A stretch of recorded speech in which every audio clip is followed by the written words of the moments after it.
Welcome back to A Complete History of Manchester United. I'm Wayne Barton, author and producer of several Manchester United books and films, joined as always by Paddy Barclay, the legendary football writer and retired journalist, author of the definitive biography of Sir Matt Busby, a biography of Sir Alex Ferguson, of course, got to Sir them both up, and obviously a biography of Jose Mourinho as well, so as well versed as any man can be in the Manchester United managerial lineage. And we are taking you on this journey through Old Trafford history.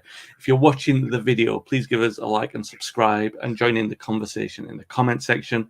If you're listening back on the audio podcast, please be sure to subscribe and give us a review on the platform you're listening on. Manchester United last time promoted from the second division. We were very, very lucky, Paddy, to have the accompaniment of Sammy McElroy, who took us through that journey back into the top flight. It was a great experience talking to him. The stories he was telling us about how in the post-season United went to Australia, which seems absolutely crazy that they did so, but that's what they did for the entire summer. They went away to Australia, and you would have thought a team who they had such reserves of energy, and their entire game plan was based around this energy. It seemed like the worst possible thing that they could have done, really, in terms of keeping that momentum going for their following season. But back in the top flight, that team who took the second division by storm was perfectly placed to compete at the top of the division already. And that was without Willie Morgan had been transferred out and Steve Coppell was now a permanent fixture on the right. How surprising was it that United were that good straight away? Because they were immediately competing at the top. Yeah, well, it would have been extraordinary today. I mean, in terms of teams coming up, yeah, there were others that later did that. Nottingham Forest being the obvious example, going all the way to the title. But Ipswich had done it before. But really, I don't think there was a great deal of surprise because United had been so good in the second division. They'd really just burned through it and playing such confident football. There was still concern, and if you look at the team now, maybe nowadays it would have found it difficult to compete in height and a lot of these physical attributes. But the football was so effervescent that they just walked into the first division, the elite, the Premier League, as it would now be called, as if they owned it. And it was a very, very exciting period because the Busby era, the excitement of the Busby era had been recreated under Tommy Docherty. And the crowd figures, which we'll no doubt discuss at some stage in this episode, very much reflected that. Right from the start, it was pretty close to the 60,000 capacity just over 60,000 capacity of the ground. So, they were so effervescent and exciting that even though I think Gordon Hill was not signed until 3 months into the season, that number 11 shirt, which had been problematic ever since Ian Storey-Moore, a wonderful signing under Busby actually made the signing, but it was under the management of Franco Farrell, a player who would have been a United legend but for injury. Gordon Hill at last filled that number 11 jersey, the outside left jersey, and United had balance. It had the old Busby tradition of two proper wingers, which had been there right from the post-war start of the Busby era with Mitten and the Scotsman. I've forgotten his name. The outside right. Delaney. Delaney and Mitten. That right from the start of the Busby era, two wingers, and now with the signing of Gordon Hill 3 months into this season, we have Coppell on one wing, Hill on the other. Different kinds of players, but both scored goals, and they had this balance. It really looked like a Manchester United team, and you expect a Manchester United team to compete for all the trophies, and this one didn't disappoint. Yeah, it was interesting. obviously the dynamic of this team. We'll talk about the complete evolution of it in the following episode. But it was interesting to know how really that front six, it was McCarry and McElroy who had blossomed into real stalwart figures around which the attack was built. Their confidence had built and grown over the sort of 2 years they've been around the side. Obviously, they've been in there as young players, and they both had their issues. McElroy with the car crash and the subsequent recovery and the confidence of trying to assume the responsibility, the creative responsibility. McCarry coming in with a massive price tag over his head and not really being a 30-goal season striker, which everyone was hoping for. But that now they were both growing in confidence, and they were the staples in that team. Funnily enough, McElroy at the start of the season is playing from the left again, and you've got McCarry playing in the front. Over time, both would move into the middle of the park and become the heartbeat of the side. But it shows their importance in sort of bringing United back into the top flight and how critical they were in terms of the leading the attack really for United's attacking play and the style. They were every modern interview that you take with any player from this squad, and I'm sure you found the same, Paddy, they'll liken Doherty's team from this period to Barcelona of the modern era, in terms of they would say Doherty said they were like flies around a sugar bowl. Yeah. And it's important to make a distinction when we're having this conversation, because people will think, oh, total football in the 70s that wasn't played by Holland. That's not necessarily what they're talking about, because ball possession wasn't really a thing. Apart from the defense, the really defensive teams would look to keep hold of the ball. This wasn't what Manchester United were doing. It was about ball recovery and pressing the ball out of the pitch. That's what they mean when they're talking about the Barcelona style of football, the way that they would harass teams and push them higher up the pitch. Yeah, that's true. And I would say there's one other similarity. When you look at many of the great Barcelona teams, you see that the centre backs are both footballers. I remember sort of Rijkaard and Koeman, guys who could have played central midfield, easily. In fact, did. Ditto Martin Buchan and Brian Greenough, both of whom could have played midfield and in Greenoff's case did. So, and I think Buchan might have played a couple of games in midfield as well, but they certainly would have been capable of doing so.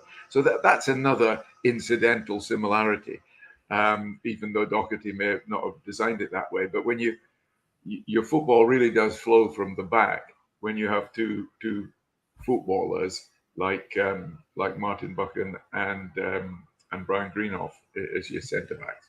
Yeah, they were stoppers and sweepers basically, and every team would have one stopper.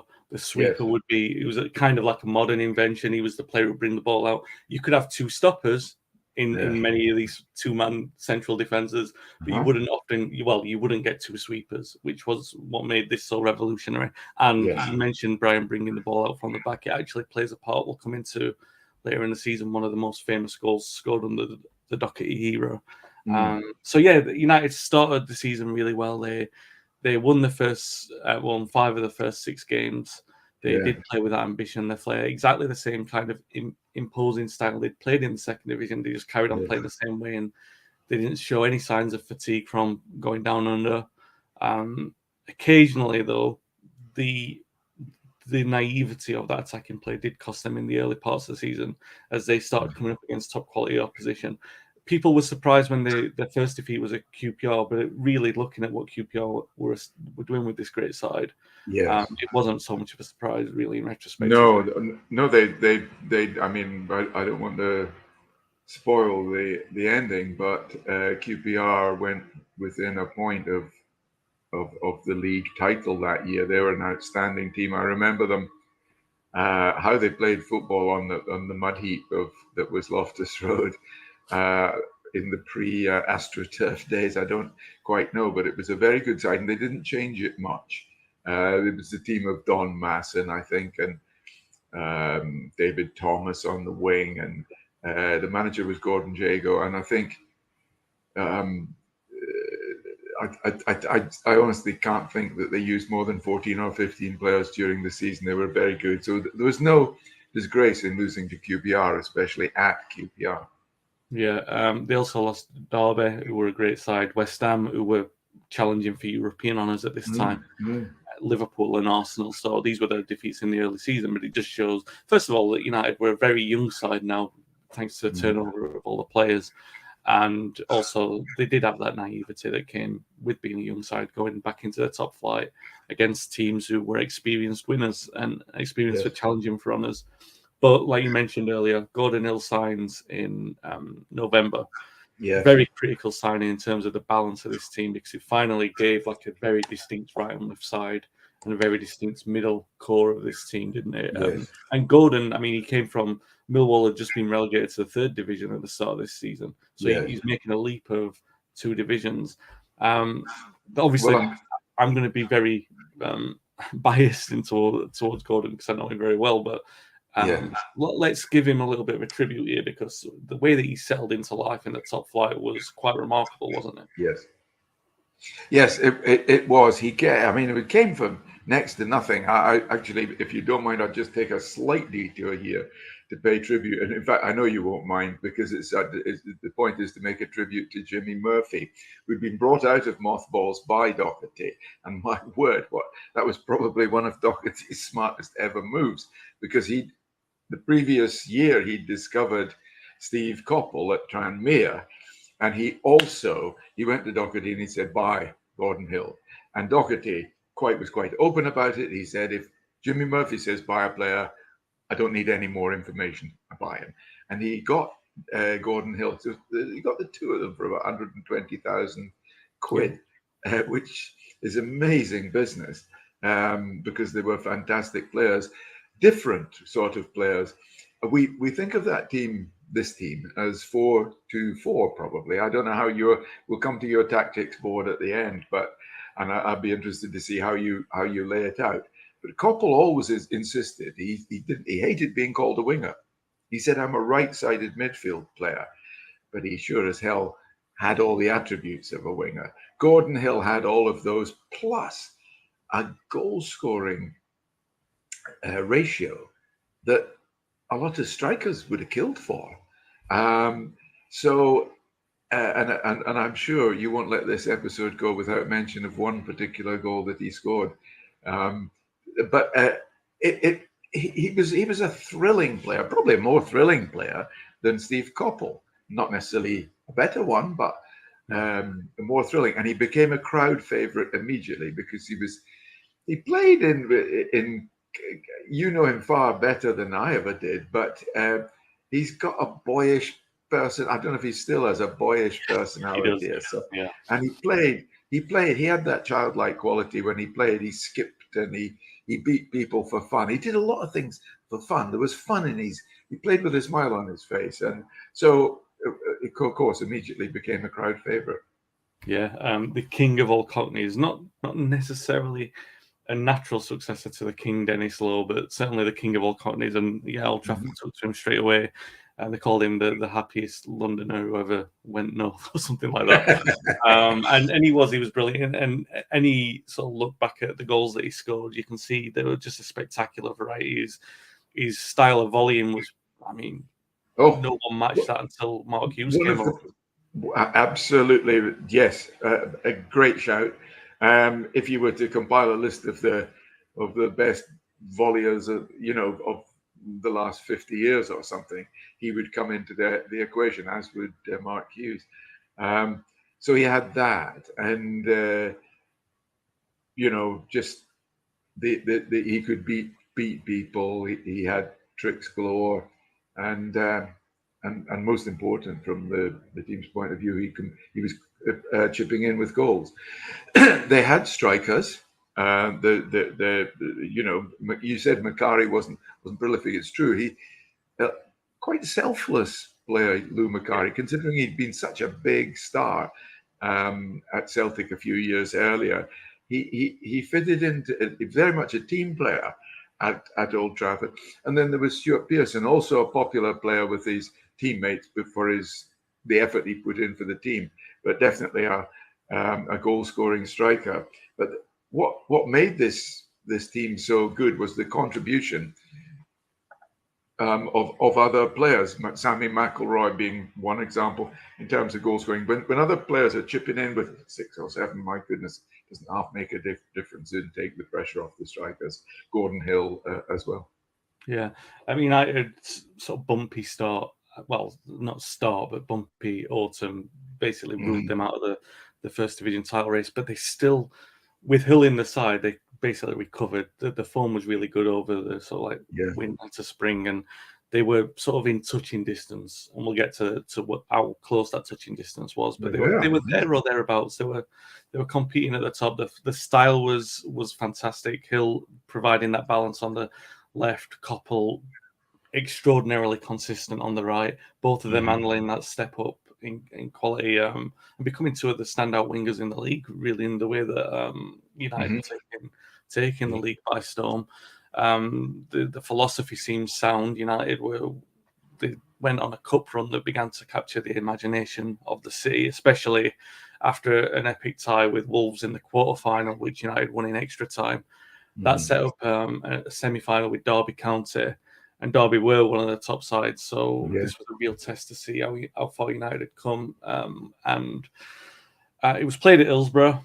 I'm sure Gordon, again, if he's going to be watching this, and he may well, because I'll tell him that we're putting on quite a tribute to him.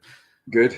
Gordon's overall goal scoring tally for United, and you mentioned it earlier, but his overall ratio was actually pretty much like for like with Ronaldo's in terms of goals per game, which tells you and we're talking about a player who did only play down the left. You mentioned Koppel, his view of his position was as a right-sided midfielder. It's basically because Hill had license to do what he wanted, and if Hill basically joined in as a 4-3-3 as a three-man attack, then Koppel would make it narrower to make a 4-3-3. They were quite flexible, even though, to all intents and purposes, anyone that you would talk to would always say this team's 4-2-4. They did at least have the ability to either go compact as a 4-4-2 or could play as a 4-3-3, with Hill being the more cavalier and Koppel having more responsibility. It was a perfect blend. And again, do you think sorry to interrupt, but you, just on this point, I'd be interested to know whether you think part of what made that side so well balanced was that, yes, Koppel, a little bit better at the defensive arts than Hill, had behind him Alex Forsyth, who, correct me if I'm wrong, was Alex Forsyth not better going forward than defending? Yeah.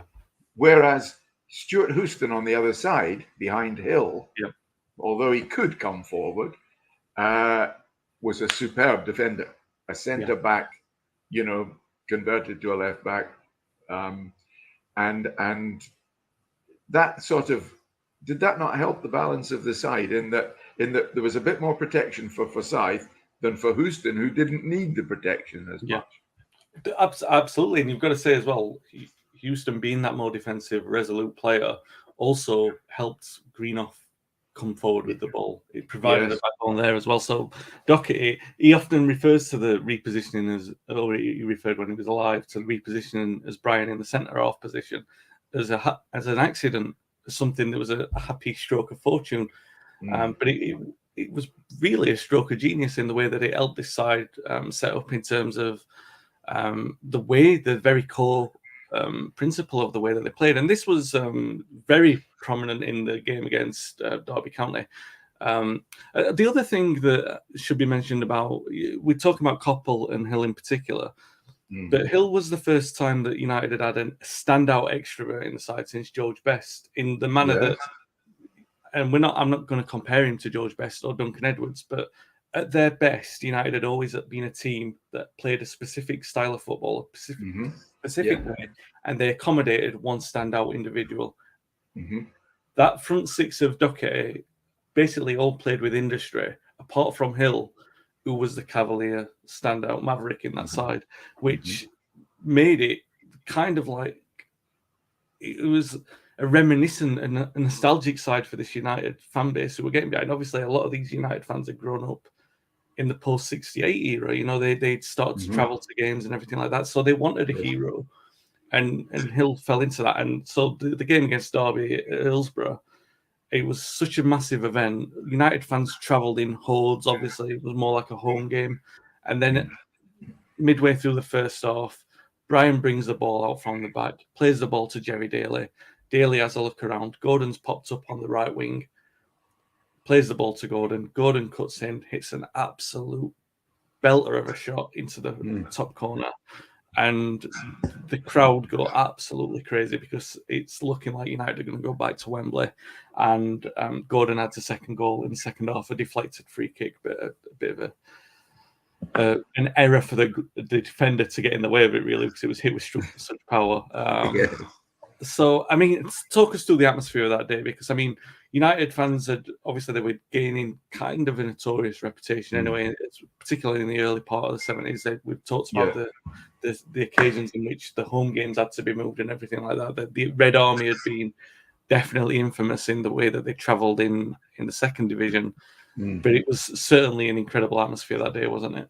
Yeah, it was. It was one of the sort of the old saws, the old cliches about football. Nobody remembers the semi-finals, and this probably stood out because it was so open and cavalier in the way it was a sort of Gordon Hill kind of match, and so fitting that he was the main personality, as you say. Great atmosphere at Hillsborough, and an atmosphere to which the United contingent contributed. I mean,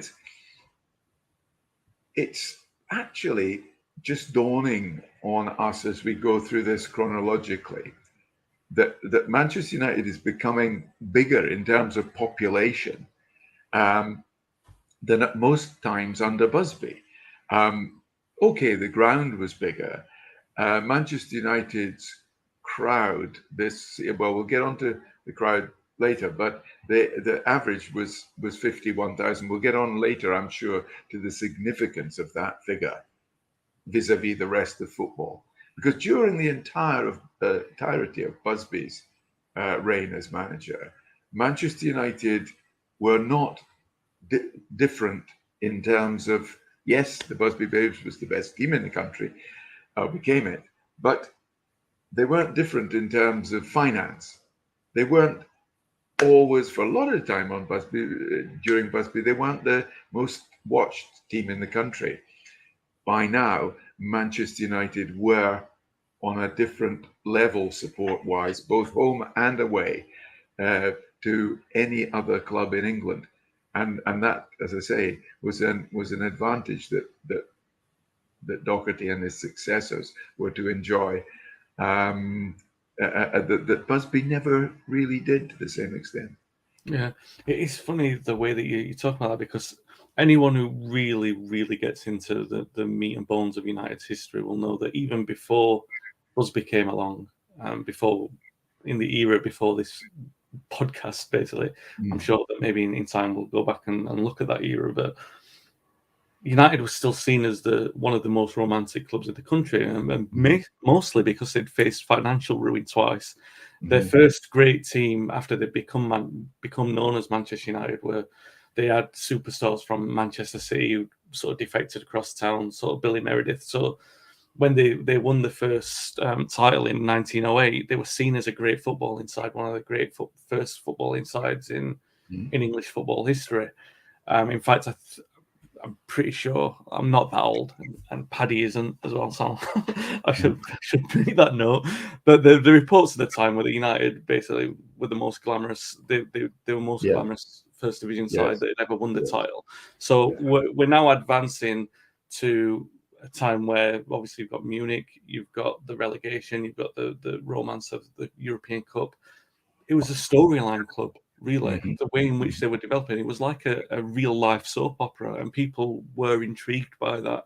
And there is no doubt obviously there was a human affection for what happened after Munich, but there was also a curiosity of the romance of coming back, the fact that they went down, the fact that Dennis Lord scored a back heel to send them, symbolically send them down. All of these things did add to the theatre, as Bobby Charlton would later call it. So this intrigue that United were, in fight back, And the fact that, you know, now you had a generation of, like I said earlier, a generation of supporters were following the fathers who watched the Busby Babes. They watched United going to the European Cup, and now they were able to travel themselves and see that there's a really feverish connection to this team. United and the youthfulness, I think, added to it as well. The youthfulness of the team and the youthfulness of the support. It was like they were growing up together, and that's always a great combination for an atmosphere. United, though, because again that naivety comes in, the distraction of this cup run, the idea that they get into Wembley and they're going to be able to play against Southampton in the final, which they were heavily tipped as favourites, even despite that inexperience, because Southampton were in the second division. The following week after the semi-final, they lose 3-0 at Ipswich. Any slim hope of really challenging for the league title is dashed when they lose 1-0 at home to Stoke, a game in which Peter Shilton, who Doherty's tried to sign earlier in the season to replace Alex Stepney. Shilton is absolutely tremendous as well. I should also mention, around this time, two of those defeats against Liverpool and Arsenal, and I think United's exit from the League Cup, a lot of people blame the displacement of Alex Stepney for that, because in that period of time, Doherty put in Paddy Roach. This was around the time he'd made these attempts to sign Peter Shilton. It'd been rebuffed because Busby was putting his foot down and saying there's no way that we're going to pay. I think was it £1,000 a week or £100? It was something for. It was basically would have made the goalkeeper the highest paid player at the club, which Busby said that he wouldn't stand for. And I found that so curious, because everything we know about Busby is he broke the bank 3 times to set a world record for goalkeepers. He did, that's right, yeah. He did. Ray Wood and Harry Gregg, Stepney as well. And Stepney. Reg Allen was the other one. Sorry, not Ray Wood, Reg Allen. You're quite right, from QPR. So he'd done that. Obviously, he didn't sign those goalkeepers, Doherty, but he put Paddy Roach in, and Roach had nowhere near the experience of Stepney.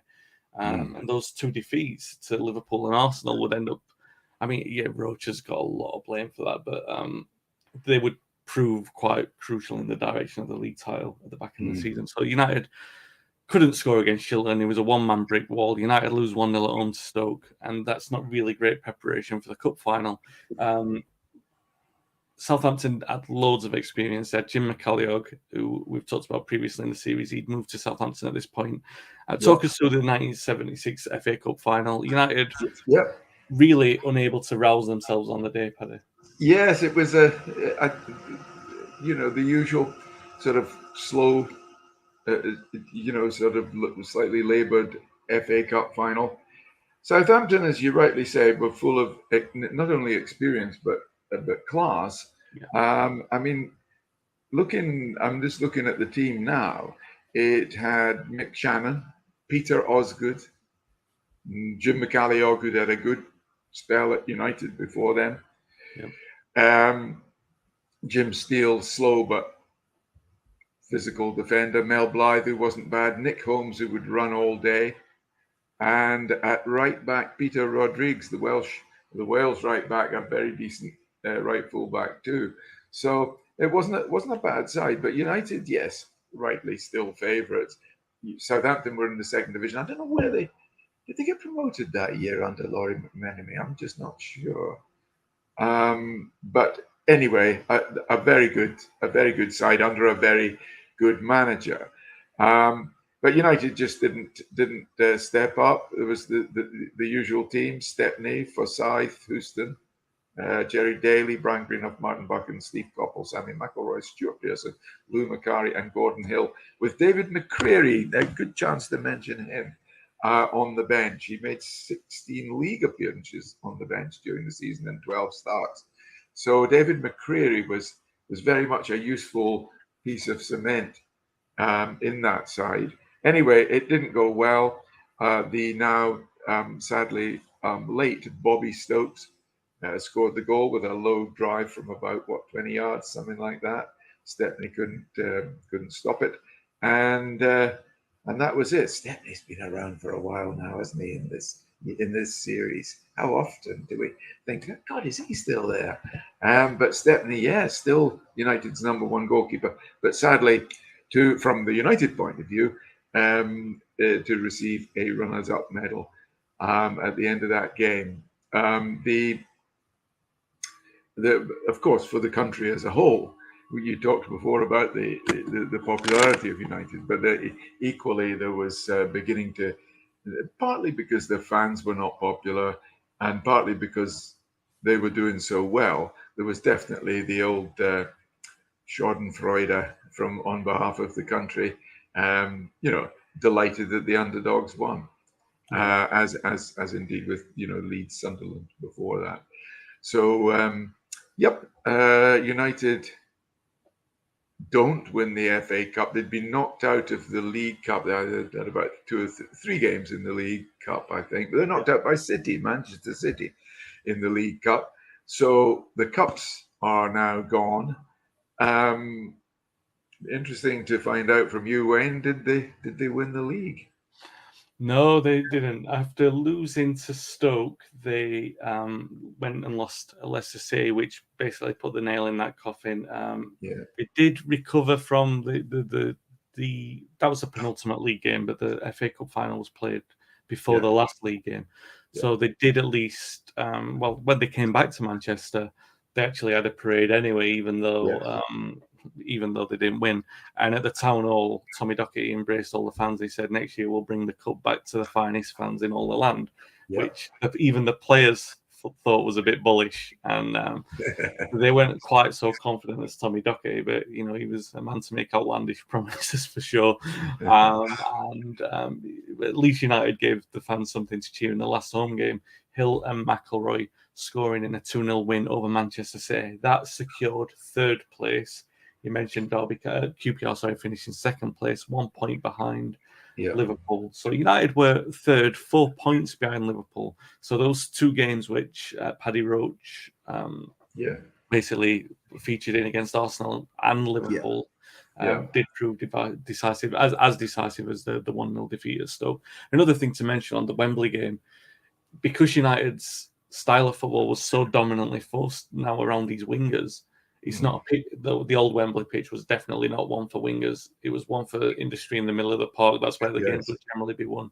They used to call it a graveyard for wingers at one point, especially when the teams were playing the old 4-4-2 shapes, because it was such a big pitch. The games would usually in May. They'd been, especially that year, that was the record breaking heat year, so it would have been in a very hot Wembley. It was very sultry. That was a contributory factor to the pace of the game. Southampton are worthy winners using all that experience. Liverpool worthy winners, as unfortunately my prediction in the earlier series that they would follow United and go down to the 2nd division didn't quite turn out. They've handled their the post-Shankly succession. They've handled it a little bit better than what United did with Busby, and they are champions. Even though United did score 2 more goals than them, so they win 1 moral fight. But 3rd place in the top flight, an FA Cup final. That's a really good first. It's a phenomenal first season back. Can you imagine now if a team came up from the Championship to the Premier League and at Easter had at least a theoretical chance of the double, which this United team did. So it was a tremendous return to the top by most standards. And just you mentioned Liverpool won the league, but just to reinforce the point I made earlier about United's support growing and growing and growing. The United's average crowd was 54,000. Liverpool won the league with an average crowd of 41,000. So that's 25% less. So that kind of emphasizes just how big Manchester United were becoming. We'll go through the squad stats very quickly before we come on to the rest of football. I'll pop up this gent on the screen first, but I'll go through the goalkeepers first of all. Alex Stepney was the main goalkeeper, as we've already established. 47 appearances, 38 in the league. And Paddy Roach made 5 appearances, 4 of those fateful in the league, really. Arthur Alveston, after making his breakthrough in the previous season, makes just 3 appearances this season, all in the league. Martin Buchan, ever present. He plays 52 games in all competitions, 42 in the league, obviously, without scoring a single goal. Alex Forsyth, 3 goals in 35 games, 2 in 28 in the league. Brian Greenough, 1 goal in 50 games, no goals in 40 league appearances. Stuart Houston with 2 goals in 52, and he played every single league game, and they were where his goals were as well. Jimmy Nicholl made 25 appearances in all competitions, 20 of those in the league. And Tony Young, who'd been around the squad and made plenty of appearances, just makes 1 single substitute appearance this season. Brings us on to Tony Grimshaw, their fullback. He makes just 2 substitute appearances. These are the only ones that he makes for the club. He's Manchester-born teenager who played at fullback, and they was the only appearances that he made. 1 of those was in the league and 1 in the League Cup. Brings us to the midfield. Steve Coppell, 39 goals, 39 appearances in the league, 4 goals, 49 in all competitions, and 5 goals. Jerry Daly, 11 goals and 51 in all competitions, 7 in 41 in the league. David McCreevy, you mentioned earlier, yes, 16 substitute appearances in the league and 12 appearances from the start. So that was 4 goals in 32 appearances overall, 19 of those from the bench. So really super sub. I say super sub, but definitely always, pretty much always number 12. He was a utility man. Probably his best in holding midfield, but he could play in defence at fullback. He even played in the attack on occasion as well, but really good.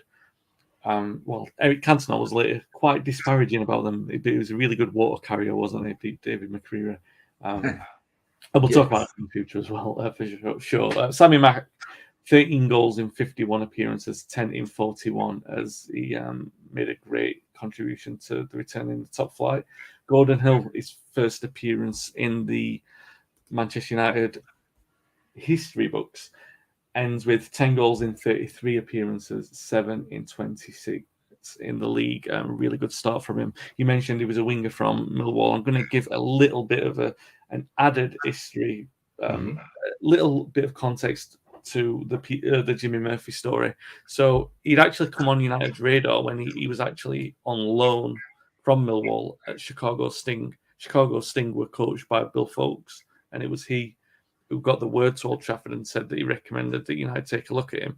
You're quite right. Jimmy Murphy went to watch him play. I think Millwall were at Tranmere, and he'd seen enough after 30 minutes. He walked out and just said he's definitely, his left foot is like a dream or something like that. I think that's what he actually said to Jimmy Murphy Jr. That he went to the Throstles Nest to meet Jimmy Murphy Jr. after watching Gordon play. He got home in time for the last bell to get a pint in, and he said, "I've seen a player tonight. He's a dead cert." And he was still feeling quite marginalised by the club. And Jimmy Murphy Jr. remembered him saying, "I don't know why I should bother, because the club don't seem to bother about me." And his son said to him, "You will bother because you're a man of too much integrity." And apparently, he actually walked straight to the phone box and told Tommy to sign him and not sleep on it, because other clubs were going to go in for him, and they were going in for him. And that advice proved faithful, because United signed him, and he was a left winger who played with freedom, played with liberation, and genuinely, on talent alone, could be regarded as one of the club's greatest. But fate and fortune wouldn't work out that way. But an incredible record, as you can see there. As I said earlier, 51 goals, 134 appearances all told, and a goal ratio similar to that of Cristiano Ronaldo, and he never played in the front line as well. He would go there, don't get me wrong, but never played as an actual out-and-out striker. Brings us to the other midfielders. Let me first come to Tommy Jackson. Tommy Jackson, a midfielder, Northern Irish international who played in the centre of midfield. The hope was he was actually brought in to captain the reserve side and do a job there, but he settled in so well and he showed such great experience. He was almost 30 after all, that they brought him into the first team, basically to add the bite that the other midfielders didn't have. Jerry Daly wasn't a tackler. Sammy McElroy wasn't a tackler. And Tommy Jackson wasn't really like a hard man in midfield, but he did have that bite. He did have that sort of pragmatism, I guess, that the other players didn't have. And it really helped United for a while. He made 23 appearances throughout the season. Actually, no, his 23 were overall in all competitions, but he made 20 for United this season, 17 of those in the league. The other midfielder, finally, we get to Jimmy Kelly, who he was a Carlisle-born midfielder. He made just one substitute appearance. That was in the win over Wolves in December that was decided by a last-minute Gordon Hill goal. He went on to play, notably for Chicago Sting and Tulsa Roughnecks in the United States. He actually had a more distinctive career in the NASL than he did in England. So he only made this one substitute appearance. An actual fact, not only Gordon, they were like David McCreary would be one of them as well. Many of these players, not necessarily from the squad, but many players from this era would go over to the NASL at a time when Pele and Cruyff were playing. So you'll probably hear a lot more about players who went on to play in North America in this period of time. The front line brings us to Stuart Pearson, 14 goals in 49 games, 13 in 39 in the league. Lou Macari, top goal scorer, 15 goals in 45 games in all competitions, 12 in 36 in the league, which means Pearson was the top league goal scorer. And finally, in the front line, Peter Coyne. He played 2 games in the latter part of the season. He scored in the second, which was that defeat at Leicester, but he never played a game after that. I mean, imagine scoring in your last game for United and you're not given another chance. Yeah. Bit unfair for Peter Coyne, but that was his record. 50% goal rate, which, pretty sure he dined out on a few times, not a bad that actually puts him above Cristiano Ronaldo. Yeah, absolutely. So you mentioned curiosity for the way that I'd have the tactics set up. I did go in a 4-4-2. Yeah. It is a 4-2-4, really. You would be tempted to put Coppell and Hill in the space between Daly, McElroy, Macari, and Pearson. Really, you'd put them a little further up, but just for the ease of putting it there, you wouldn't say it was a flat 4 by any stretch of the imagination. But it was. You would say the most associated shape with this team is definitely 4-2-4, wasn't it? Yeah. United's colours this season: red, white, and black socks. The very cool away kit of Admiral was now the kit manufacturer, and the away kit was white, black, and black. But the best thing about the shirt was it had 4 stripes down the left breast, which was down the under the crest as well, and it was pretty much universally acclaimed as the coolest United away strip of all time. At a time when fashion was very important to the youth. When is it not? But certainly then. And so the kit was really cool. It's funny because did we mention this with Sammy on the last podcast? He really hated that strip. He did not like it. He thought it wasn't great. I think some of them, if you grew up watching United wearing red and then blue, as they did in the European Cup final, then you'd probably always want to wear that. Yes. Sammy also wore that brilliant yellow kit as well that I love. But he didn't. I can't understand why you like yellow strips, but there we go.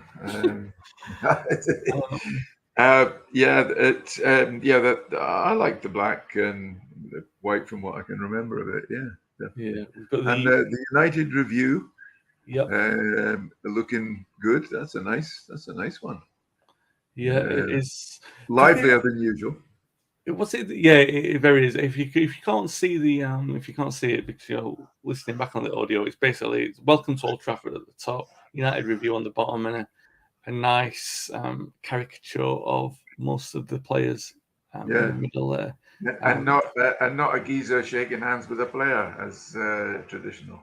Yeah, they definitely mixed it up in the 70s, as we can tell. Remember the one that had the circles in the different areas of the pitch? So very postmodern.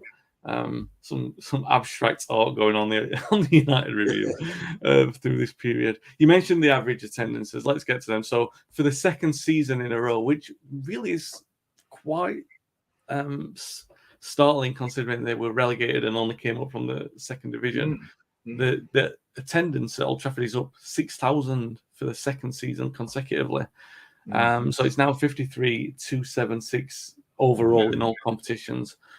Tell me, Paddy, talk about you. Obviously, it was extraordinary in terms of Liverpool being 12,000 lower, but that's a great home attendance in United's average in terms of the history as well, isn't it? Mm-hmm. Yes, it is. It definitely is it the highest average in the history? In the history, yeah.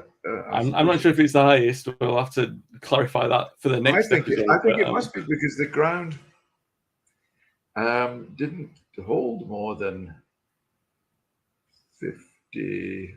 Well, yeah, no, and also another thing about this era is that the disparity between the lowest and the highest attendance is, I mean, there were a couple of 41,000s, but by and large, they were this average of 53, 200, whatever it was. It was usually, it didn't vary massively.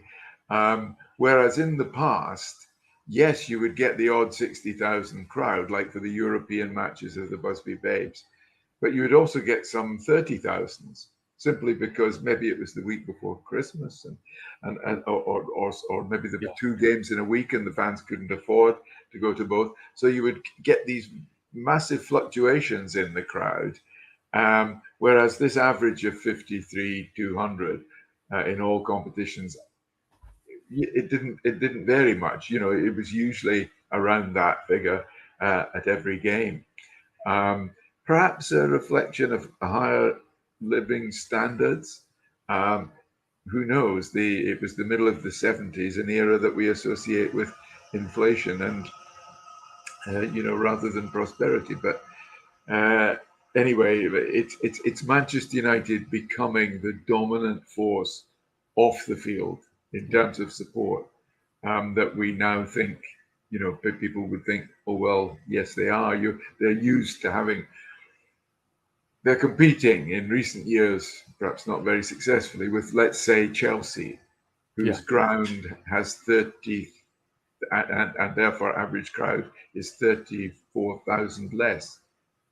That's an extraordinary disparity, which we're talking about 1975-6. It had never been the case in English football, I don't think, before Manchester United started to pull away in the era that we are describing. Yeah, so it's the third highest. The 2 that are higher than that, 66-67, only marginally. It's 54-726. Yeah. And then the following season, when United are league champions and going for the European Cup, so obviously there's going to be more interest, which was 57-790. But it's comparable with those figures, which is extraordinary. And shows the connection that United fans are having with the team. The key results for United this season, Paddy, you would probably say the first league game where they won 2-0 at Wolves, and proved that they were able to cope in that top flight. The 3-2 in which they won at Wolves in the cup as well. The 2-0 against Derby County in the semi-final, which obviously very distinctive result when people look at how Tommy Docherty's side play. That's a game that often becomes the go-to reference, and losing the games to Stoke and losing the game to Southampton in the cup final as well. Elsewhere in football, we already mentioned that Liverpool won the league.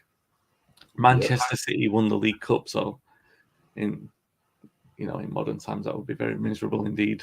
Well, in modern times, we live through it. Anyone familiar, if they're watching this podcast in 2022, you know that not much changes. Liverpool won the UEFA Cup as well, and West Ham got to the Cup Winners' Cup final and lost that. But it's another indication that British football was really entering a golden age. Since you mentioned Europe, of course, Manchester United, by finishing third this season, qualify for Europe, don't they? Yeah, the UEFA Cup, they would be in next season.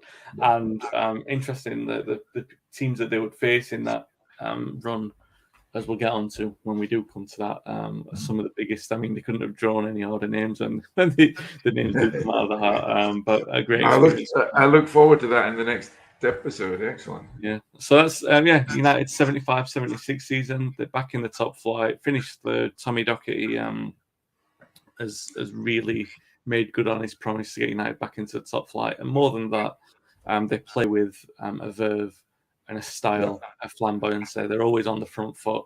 It's a United side who are so, you would call it naive, really. They're so reluctant to acknowledge the quality of the opposition that Tommy Kavanagh comes into the dressing room and scrunches up the team sheet and throws it into the bin. The message being that, we concentrate on ourselves. But that's what everyone loved about this United side, naivety and all. And the idea was, obviously, with the youthfulness in the side, that they would progress and mature and learn from the mistakes that they've made. Hopefully, Tommy Docherty as well, in not changing the goalkeeper as rash as he did. And that should hopefully increase for more stability as United look to challenge for the league and trophies in the following season. If you are watching this video, please give us a like and subscribe. If you're listening back on the audio podcast, please be sure to subscribe and give us a review on the platform you're listening on. Join in the conversation on the YouTube comment section as well. Thanks for listening, guys, and we will be back very soon to discuss that 76-77 season.